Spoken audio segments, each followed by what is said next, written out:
It's week 5 in the NFL, and I've got the free pick coming your way. Broncos take on the Steelers. Don't forget to like, subscribe, and ring that bell for notifications. Welcome to Picks and Parlays. I'm Allie Burns. With me today, I've got Ross Benjamin here to talk some NFL. How's it going, Ross? It's all good, Ellie. How about yourself? I'm rocking and rolling. You know, I'm a big Steelers girl. Broncos have looked good this season, but I don't really feel like they are. So give me your play on this. Broncos at Steelers. Steelers -1, and the total on this one's 40. Seems low. Seems very low. What do you got on it, Ross?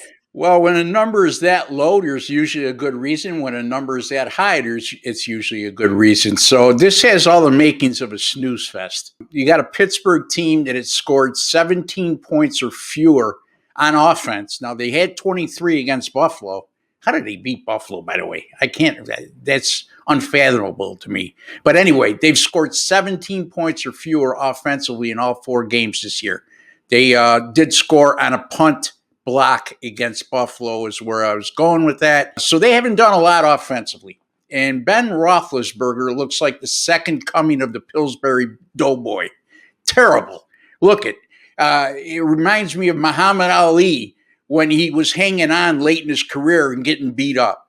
Retire already, Ben. You had a great career. Don't finish off like this. In any event, they're playing the Denver Broncos, who've been very good defensively this year. They're only allowing 12.3 points per game, less than 300 yards per contest. And they may be without their starting quarterback, Teddy Bridgewater, who went out last week against Baltimore with a concussion. And his backup came in, Drew Lock, who has not knocked anybody's socks off since being a high draft choice a couple of years ago. Pittsburgh still is good defensively. The problem with the Steelers right now on defense is they're getting worn down from being on the field too long because their offense cannot sustain any drives.